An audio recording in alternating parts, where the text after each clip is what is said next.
출애굽기 강해 자유를 향해 부르시다라는 큰 제목하에 오늘 30번째 시간입니다.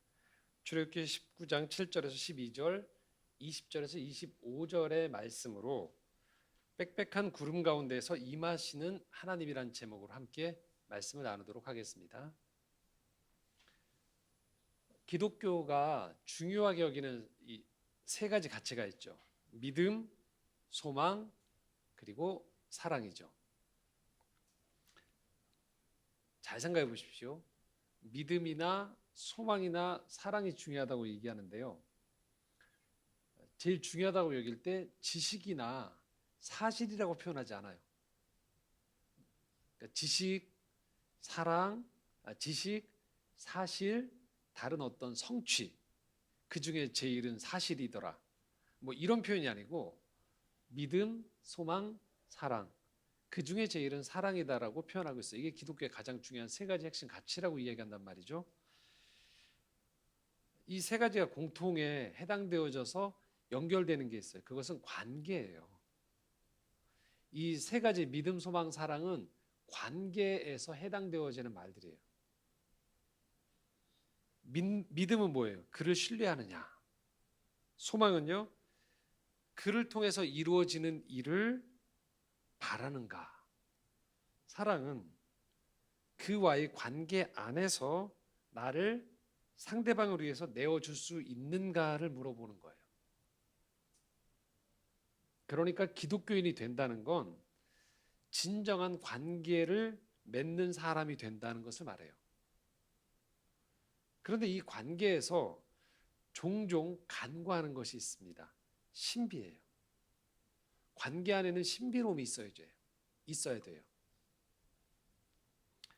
기독교 미래학자로 잘 알려진 레너드 스윗이라는 교수가 있어요. 그분이 쓴 관계 영성이라는 책이 있는데요. 거기에서 이렇게 이야기합니다. 기독교는 관계의 종교다. 관계는 신비를 간직함으로써만 살아남을 수 있다. 기독교에서 신비를 짜내는 것은 기독교의 목을 비트는 것이다 라고 얘기해요. 신비로운 부분들을 다 제거해 버리는 거예요. 그러면 기독교의 목을 비트는 것이다. 한 예를 나와요. 그 책에 보면 한 예가 나오는데요. 이런 예입니다. 결혼한 남자가 자기 아기가 침대 맡에 서서 이 아기가 자고 있는 것을 골똘히 쳐다보고 있는 거예요. 그 아빠가 침대에서 자고 있는 갓난아기의 모습을 경이로운 눈으로 쳐다보고 있는 것을 옆에서 아내가 말없이 지켜보고 있었던 거예요. 남편의 얼굴에서 신기한 표정이 있어요. 믿어지지 않는다라는 그런 표정이 있고 탐복의 표정이 있어요. 고루고루 어우러진 가운데에서 그 광경을 보고 있는 거예요. 아내가 그 모습을 보니까 무척 감동을 받은 거예요. 그래서 남편을 팔로 감싸 안으면서 젖은 눈, 떨리는 눈으로 이렇게 말했다고 해요. 무슨 생각을 그렇게 골똘히 하세요? 라고. 그러니까 남편이 주저없이 이렇게 대답했다고 합니다. 89달러 95세트 가격에 어떻게 이런 침대를 만들 수 있는지 알다가도 모르겠다. 침대를 쳐다보고 있었던 거죠. 레너드 스윗 교수가 이렇게 코멘트를 달아요. 구유 안에 아기는 안중에도 없이 구유에 우리는 흥분하고 있지 않은 건가라고. 그러니까 2000년 전 예수님이 오셨을 때 구유 안에 담겨 있는 그 아이를 바라보는 것이 아닌 우리는 혹시 구유를 바라보는 것은 아닌가. 그러니까 구유 안에 오늘도 신비한 그 존재, 하나님이지만 인간의 몸을 입고 오신 신의 아기의 모습으로 오신 그 신의 신비를 바라보는 것이 아니고 우린 정작 구유를 바라보는 것은 아닌지. 살아 움직이는 이 생명체에 대한 신비로움에는 관심이 점점 사라지는 시대예요. 사람에 대한 관심이 줄어들죠. 관계에 대한 관심이 줄어들어요. 어떤 차를 타는지, 어떤 집에 사는지, 어떤 학교를 나왔는지, 그 가지고 있는 영향력이 무엇인지. 마치 침대 자체에만 집중하는 이 남편처럼 이것은 신앙에서도 동일하게 적용된다는 거예요. 하나님이 어떤 분이신지에 대한 관심이 아니고요. 구유에 관심이 있는 거죠. 내가 기도하는 그 일이 얼마나 잘 되어지는지, 내가 다니고 있는 교회의 외형적인 부분들이 어떠한지, 어떤 프로그램이 있는지, 어떤 사람들이 다니고 있는지, 구성원 자체에 대한 관계성이 아니고요. 우리가 하나님께 관심을 두고 하나님과 관계를 맺기 시작하면요, 따라오는 것이 있습니다. 그것은 하나님이 참 신비로운 분이다라는 것들이 우리 안에 찾아오기 시작한다는 거예요. 그래서 이 하나님과 관계를 맺게 되어지면 우리 안에 이 신비로운 것들이 잉태가 되어져요. 그리고 그것이 발아에서 자라기 시작하고 열매를 맺기 시작하는데, 이런 겁니다. 우리가 하나님과 바른 관계를 맺기 시작하면요, 가장 두드러진 것 중에 하나는 나에 대해서 새롭게 눈을 뜨게 돼요. 나라는 존재에 대해서. 그러니까 자라오면서 내 부모가, 주변 사람들이 또는 세상적인 어떤 평가에 의해서 규정지어졌던 내가 아닌 나를 창조하셨던 분이 계시다는 걸 아는 가운데에서 나라는 사람에 대해서 새롭게 눈을 뜨는 거예요. 그리고 내가 만나는 사람에 대해서도 새롭게 눈을 뜨게 돼요. 그리고 세상에서 내가 하는 일에 대해서 새롭게 눈을 뜨게 되는 것이죠. 그럴 때 우리의 일상이 뻔해지지 않게 돼요.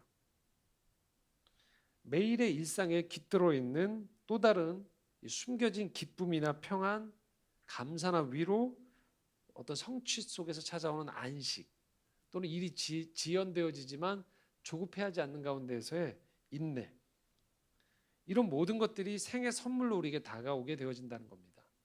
그리고 이것은 반드시 빛의 경험만 해당되어지지 않아요. 어둠의 경험도 해당되어집니다. 나의 병, 실패, 아픔, 깨어짐조차도 그 안에 깃들어 있는 그것들이, 그 깨어진 것들을 하나님께서 하나하나 엮으셔서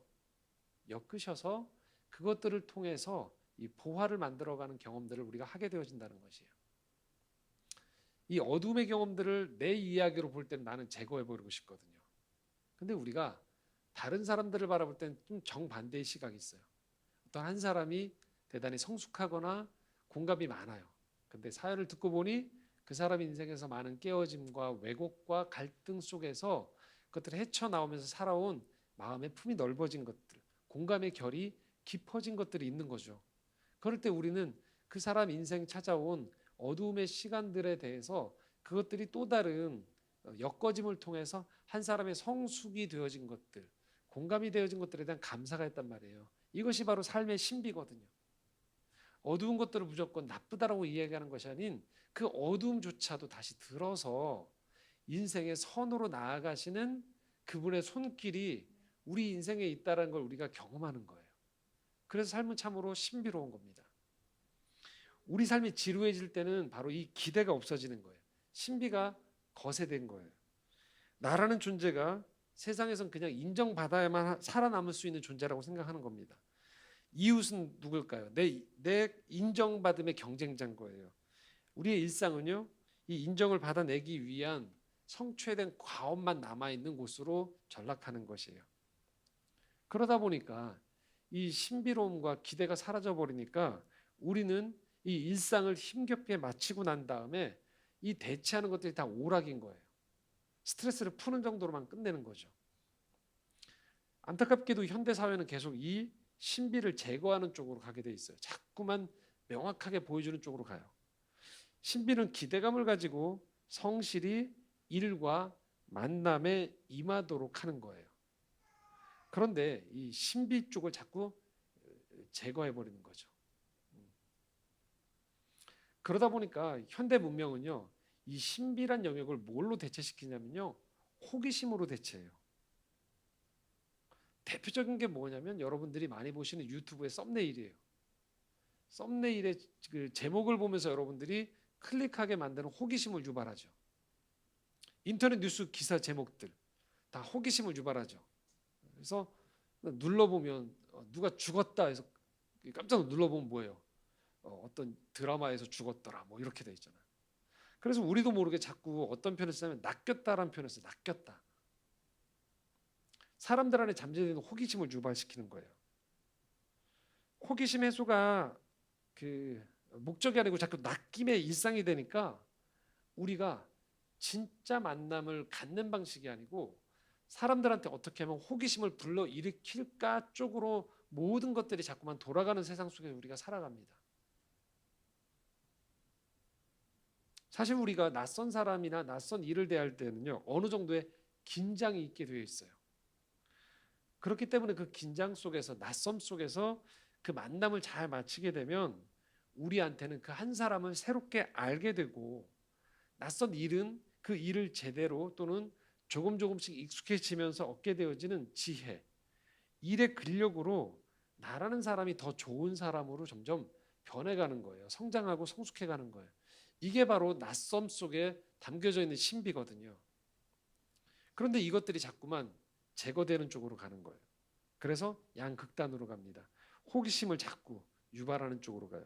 호기심은 충족되면 끝인 거예요. 더는 궁금해지지 않아요. 그렇기 때문에 여러분들이 호기심으로 봤던 컨텐츠들은 두 번 보는 일이 없게 돼요. 또 반대는 뭐냐면 뻔한 거예요. 그러다 보니까 사람에 대해서도 일에 대해서도 우리가 뻔하게 되어진다고 생각합니다. 일상이 지루해지기 시작하는 것이죠. 사람을 우리가 소망을 지닌 존재로 보는 게 아니고요. 가능성의 존재. 지금 이 모습이지만 이 사람이 어떤 식으로 더 성장할까의 존재로 보는 것이 아니고요. 뻔하게 본다는 건 사람을 그저 욕망 덩어리로 보는 거예요. 그래서 우리도 모르게 너라고 별 수가 있냐? 라고 생각하는 거예요. 너라고 별 수 있어? 그래서 사람들의 욕망을 내가 함부로 컨트롤하면서 사람을 조작하는 방식으로 우리가 변질이 됩니다. 우리가 하나님을 아버지로 하나님을 믿고 따른다는 것은요. 하나님이 우리 생애 시간 안에서 날마다 새로운 일을 일으키심을 믿는 거예요. 어제와는 오늘이 분명히 다르다라는 거예요. 똑같은 직장, 똑같은 곳에 가더라도 어제의 나와 오늘의 내가 다른 것처럼 상대방에 대해서도 마찬가지인 거예요. 상대방의 꿈을 존중해 주는 거예요. 상대방이 살아오면서 겪었던 아픔이나 실패를 공감해 주는 거예요. 그리고 상대가 나를 만남을 통해서 더 좋은 사람으로 될 수 있도록 이 만남이 디딤돌이 되어지도록 하는 게 바로 신비를 아는 사람들인 거예요. 신비가 거세되어지면 상대방의 과거를 다 폄하하게 돼요. 다 안다고 얘기해요. 상대방의 지금 모습을 있는 그대로만 보게 납작하게 만들어버리는 거예요. 이스라엘이 애굽에 살아갈 때 바로 이런 방식이었던 거예요. 고된 노동으로 살아갔던 거예요. 이스라엘은 내일에 대한 기대가 없었어요. 오늘 하루 눈을 뜨면 또 똑같이 부여된 그냥 노동이 있었던 거예요. 노동의 과제만 있었던 거예요. 하루를 견디기에 노동의 무게가 너무 무거웠던 것이죠. 하나님께서 이스라엘 백성들을 애굽에서 불러냈다는 건 바로 이스라엘 백성들의 하루하루가 그렇게 보내지 않기를 바라시는 거예요. 동시에 이스라엘 백성 공동체가 만들어갈 사회가 그렇게 납작한 사회, 호기심을 유발하는 사회가 아닌 경외감이 살아있는 신비를 공존할 수 있는 사회를 만들어가도록 이들을 불러내신 거예요. 그게 자유인인 거예요. 자유인은 어디로 갈지 모르죠. 자유로우니까요. 그러나 그 자유를 통해서 뭐예요? 더 좋은 곳으로 만들어가는 거예요. 더 좋은 사람이 되어지는 거예요. 그 자유를 통해서요. 자, 어떤 일이 오늘 벌어졌나 본문을 볼까요? 7절에서 8절입니다. 함께 읽겠습니다. 모세가 내려와서 백성의 장로들을 불러 여호와께서 자기에게 명령하신 그 모든 말씀을 그들 앞에 진술하니 백성이 일제히 응답하여 이르되 여호와께서 명령하신 대로 우리가 다 행하리이다. 모세가 백성의 말을 여호와께 전하매 모세가 시내산에 올라가서 하나님께 들은 말씀을 백성의 장로들에게 전달했습니다. 그러자 백성들이 일제히 응답해요. 어떻게 응답합니까? 여호와께서 명령하신 대로 우리가 다 행하리이다. 너무 스탠다드한 얘기죠. 다 지키겠대요. 다 행하겠대요. 너무 일사불란한 것 같지 않습니까? 이 말씀 그대로라면 이스라엘 백성은요 내일 당장 가나안 땅에 들어가야 돼요. 아무 문제 없어요. 준비가 된 사람들이니까. 그런데 하나님의 반응이 예상과 다른 방식으로 다가오세요. 9절입니다. 함께 읽겠습니다. 여호와께서 모세에게 이르시되 내가 빽빽한 구름 가운데에서 내게 임함은 내가 너와 말하는 것을 백성이 듣게 하며 또한 너를 영원히 믿게 하려 함이니라. 모세가 백성의 말을 여호와께 아뢰었으므로. 정작 이스라엘 백성들은 말씀만 하세요, 따르겠습니다 하는데 하나님이 등장하신 방법이 뭐예요? 빽빽한 구름 가운데에서 임한다고 해요. 모세에게 임한대요. 다이렉트로 백성에 가지 않고요. 정작 이스라엘 백성들이 하나님을 만나게 되는 건 이 본문을 보면 모세와 하나님과의 대화예요. 그걸 듣고 있는 모세를 또한 백성은 신뢰하라고 얘기한 거예요. 간접적인 거예요. 자, 누군가는 이 장면이 답답할 수 있어요. 왜요? 주님 말씀하실 거면 화끈한 태양빛으로 그냥 바로 직사광선으로 쬐시지. 뭘 빽빽한 구름으로 모세를 통해서 말씀하신 걸 듣고 우리가 모세를 신뢰하게 만듭니까? 라고 답답할 수 있단 말이에요. 그런데 하나님은 지금 이 방식을 택하셨대요. 빽빽한 구름 가운데에서 모세에게 임하는 것들을 보게 하는 거예요. 그리고 이들의 대화를 듣게 하는 거예요. 자, 10절과 12절에 그래서 이스라엘 백성들이 이 이야기를 듣는 백성들이 무엇을 할 것인가에 대한 이야기 나옵니다. 10절에 12절입니다. 함께 합니다. 여호와께서 모세에게 이르시되 너는 백성에게로 가서 오늘과 내일 그들을 성결하게 하며 그들에게 옷을 빨게 하고 준비하게 하여 셋째 날을 기다리게 하라. 이는 셋째 날에 나 여호와가 온 백성의 목전에서 시내산에 강림할 것이니 너는 백성을 위하여 주의 경계를 정하고 이르기를 너희는 삼가 산에 오르거나 그 경계를 침범하지 말지니 산을 침범하는 자는 반드시 죽임을 당할 것이라.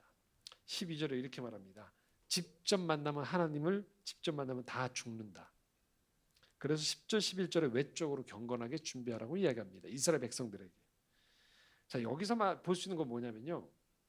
거룩하신 하나님을 죄 있는 백성들이 그대로 만날 수 없다는 걸 말하는 거예요. 하나님의 문제가 아니고 하나님 편에서 쟤들을 만나기 싫다는 게 아니고 거룩하신 하나님 편에서 죄와 직접 대면하지 않는다라는 거예요. 죄의 속성과 부정함이 거룩한 거룩 그 자체이신 하나님을 만날 수 없다라는 거예요. 자, 여기서 우리는 알게 되는 게 있어요. 그것은 거룩하신 하나님이 죄 있는 백성들을 직접 만나심으로 인해서 백성들이 피해를 끼치는 방식이 아닌 이 빽빽한 구름은 이스라엘 백성을 사랑하시는 하나님의 보호하심과 지켜주심이라는 걸 알 수 있다는 거예요. 이 빽빽한 구름이 답답함이나 모호함을 의미하는 게 아니고요. 세밀하게 한 사람 한 사람 한 백성의 공동체의 수준과 그들과 직접 만나기를 원하시는 하나님 편에서의 택하신 방법이라는 거예요. 자, 오늘도 우리는 사실 이렇게 이야기하는 거예요. 하나님을 만난다고 할 때 이렇게 생각합니다. 주님, 제게 이건 이거다, 저건 저거다라고 확실하게 지정해 주세요. 주님, 저는 저걸 원합니다. 적어 주세요. 딱 적어 주세요. 그러면 제가 당신의 살아계심을 믿겠습니다. 주님, 저 사람 좀 망하게 해주세요. 저 사람 좀 사라지게 해주세요. 그러면 내가 하나님 살아계심을 믿겠습니다. 근데 계속 남아있죠, 그 사람은. 내가 간절히 원하는 게 있는데 자꾸 플랜 B나 플랜 C가 다가오는 경우들이 있죠. 그리고 하나님의 뜻을 내가 구한다고 함에도 불구하고 이 빽빽한 구름에서 말씀하시는 것 같은 그런 시간들이 우리에게 주어지는 거예요. 그러다 보니까 우리는 빽빽한 구름 가운데서 임하시는 하나님을 거부하게 돼요. 바로 태양빛을 달라고 이야기합니다. 기도하면 바로 응답을 주시고 성공을 주시고 보상을 달라고 이야기하는 겁니다. 이런 세상에 있죠. 분명히 있습니다. 논리가 통할 때가 있어요. 논리적으로만 가도 통할 때가 있어요.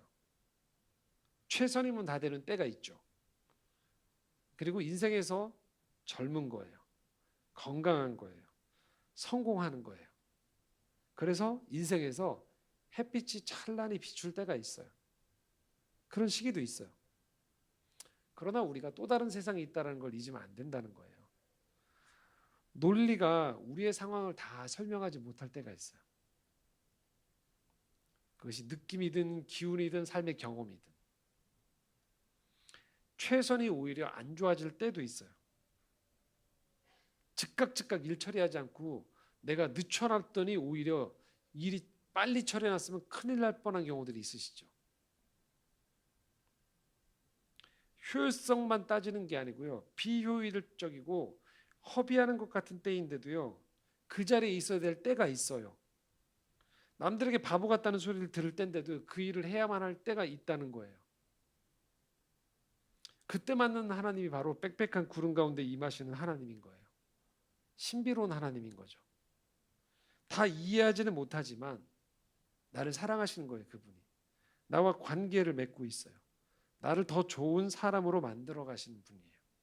인격적인 하나님이신 거죠. 그리고 신비로우신 하나님인 거죠. 그렇기 때문에 하나님이 지금 구름 속에서 찾아오시면서 이스라엘 백성들에게 요청하는 것은 무엇이냐면요.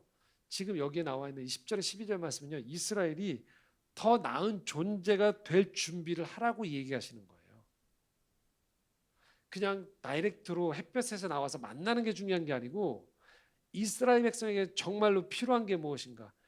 애국과는 다른 방식의 삶이 무엇이 중요한가를 말씀하고 있어요. 그게 뭘까요? 이렇게 얘기하고 있는 거예요. 깨끗해져라. 기다려라. 경외를 배워라.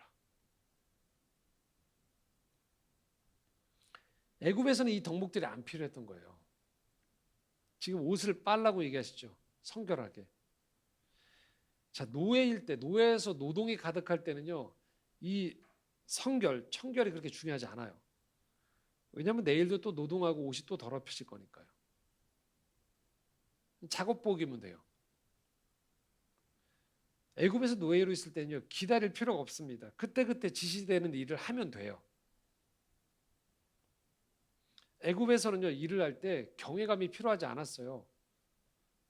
누가 힘이 센가만 보고 거기서 두려움 가운데에서 그 가장 힘이 센 존재에게 그냥 지시만 따르면 됐었어요. 또는 나보다 힘이 없는 사람들을 그냥 만만하게 보면서 무시해도 되는 거예요. 내 힘이 기준이었던 거예요.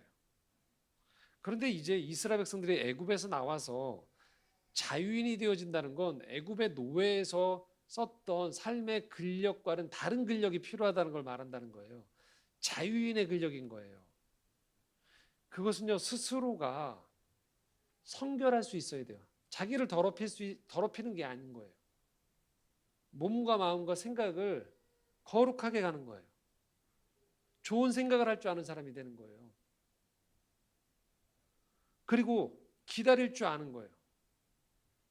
그 내가 모든 상황을 다 파악할 수 없기 때문에 그 되어지는 일들 속에서 때로는 기다림이 있어야 되고 숙성의 시간이 있다는 걸 아는 거예요. 그리고 경외감. 삶의 경외가 깃드는 거예요. 내가 다 판단하지 않고 모를 때는 유보할 줄 아는 거예요. 그래서 하나님은 지금 이스라엘 백성들에게 이 구름 속에서 말씀하시면서 지금 이렇게 이야기하는 거예요. 너희들은 이제 애굽의 노예가 아니야. 너희들은 다른 존재가 되는 게 중요해. 지난주 말씀했던 바로 이거죠. 거룩한 나라. 하나님의 소유된 백성이 되는 거예요. 제사장이 되는 거예요. 인생을 살아가면서 이제 만나게 되는 하나님을 그냥 이 하나님, 광야에서 만난 하나님은 단순히 호기심의 대상이거나 지적인 깨달음 차원에서 논리적으로 알 수 있다고 왈가왈부하는 대상이 아닌 것이죠. 그분 우리가 경외를 통해서 만날 수 있는 예배의 자리에서, 기도의 자리에서 임재하시는 하나님을 우리가 맞이하는 거예요. 20절 21절입니다. 함께 읽겠습니다. 여호와께서 시내산 곧 그 산 꼭대기에 강림하시고 모세를 그리로 부르시니 모세가 올라가매 여호와께서 모세에게 이르시되 내려가서 백성을 경고하라. 백성이 밀고 들어와 나 여호와에게로 와서 보려고 하다가 많이 죽을까 하노라. 자, 여기서 죽을까 하노라, 밀고 들어와서 죽을까 하노라. 여기 백성들이 하나님께 몰려오려는 이 상황은요 절대 경외의 상황을 말하는 게 아니라는 거예요. 호기심으로 찾아오는 거예요. 모세에게 말씀하셨던 하나님이 어떤 하나님인가 보고자 하는 그냥 인간적인 호기심의 하나님인 거예요. 그럴 때 오지 말라고 얘기하시는 거예요. 그러나 또한 하나님을 진심으로 만나기 원하는 사람들이라면 그의 삶의 자리에서 진심으로 준비하라고 얘기하세요. 22절 23절입니다. 함께 읽겠습니다. 또 여호와에게 가까이 하는 제사장들에게 그 몸을 성결히 하게 하라. 나 여호와가 그들을 칠까 하노라. 모세가 여호와께 아뢰되 주께서 우리에게 명령하여 이르시기를 산 주위에 경계를 세워 산을 거룩하게 하라 하셨사온즉 백성이 시내 산에 오르지 못하리이다. 하나님을 정말로 만나기 원한다라면 진심으로 준비하라는 거예요. 예배의 자리가 정말로 중요하다고 생각한다면 그에 맞게 준비를 하라는 거예요. 어떤 사람과의 만남이 정말 중요하다라면 우리 스스로가 그 만나기 전에 우리 스스로를 여러 면에서 준비하듯이 정말 하나님과의 만남이 중요하다고 여겨진다라면 인생에서 그만큼의 시간을 준비하라는 거예요. 그리고 또한 하나님과의 만남 안에 담겨 있는 이 거룩함, 신비에 대한 존중은 그냥 취향의 문제가 아니라는 거예요. 우리가 만나는 하나님은요, 생명과 관계된 진짜 만남을 의미한다는 겁니다. 24절 25절입니다. 함께 읽겠습니다. 여호와께서 그에게 이르시되 가라. 너는 내려가서 아론과 함께 올라오고 제사장들과 백성에게는 경계를 넘어 나 여호와에게로 올라오지 못하게 하라. 내가 그들을 칠까 하노라. 모세가 백성에게 내려가서 그들에게 알리니라. 장난삼아 호기심 삼아 들락날락하는 문제가 아니라는 거예요. 하나님에 대한 철저한 경외감 속에 그분이 하나님이시라는 것들을 아는 가운데서 그에 합당하게 준비하고 맞이하라는 거예요.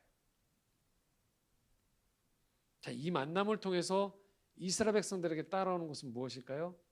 이 백성이요, 하나님을 닮는 신적인 백성이 된다는 거예요. 제사장 나라이자 거룩한 백성. 그게 하나님이 이들에게 요청하시는 이스라엘의 정체성인 거예요. 하나님을 믿는다는 건 바로 이런 거라는 거예요. 오늘도 우리에게 주어진 하나님이 허락해 주신 이 하루하루의 삶의 신비를 인정하는 거예요. 경외감을 가지고 살아가는 거예요.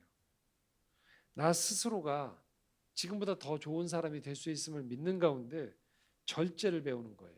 인내를 배우는 거예요. 모든 걸 다 내 뜻대로 바로 해결해야지만 직성이 풀리는 것이 아닌 그 안에 시간과 하나님의 뜻의 여백을 두고 나를 보채지 않고 상대방을 보채지 않고 우리가 하는 일을 함부로 규정짓지 않고 이 만남 안에 임재하시는 신비하신 하나님, 그 하나님의 일하심을 기대하면서 우리가 서로가 이 만남 안에 참여하는 것을 말합니다. 비록 이스라엘 백성들이 광야에 살고 있지만, 흙먼지가 가득한 광야에 살고 있지만 아무렇게나 거치고 제멋대로 살지 말라는 거예요. 그 광야의 흙먼지 속에서도 하나님을 섬기는 백성답게 신적인 품위와 신앙적인 절도를 유지하며 살 것을 요청하시는 거예요. 하나님은 오늘 우리를 그렇게 만나 주십니다. 우리를 그렇게 준비시키시는 거예요. 거룩한 사람으로 만들어 가시는 겁니다. 그러기 위해서 빽빽한 구름에서 임재하셔서 찾아오시는 겁니다. 그 신비한, 그 거룩한 하나님을 만나는 것이 우리 삶의 과제인 거예요. 그렇기 때문에 우리가 오늘 살아가는 일상을 잘 갖고 가야 되는 거예요. 일상이라는 이 옷을 우리가 잘 빨래를 해야 되는 거예요. 함부로 망가뜨리지 말라는 거예요. 대충 살지 말라는 거예요. 몸도 마음도 관계도 가꾸기 위해서 노력해야 돼요. 그리고 기다릴 줄 알아야죠. 당장 일이 안 된다고 화부터 내는 것이 아니고요.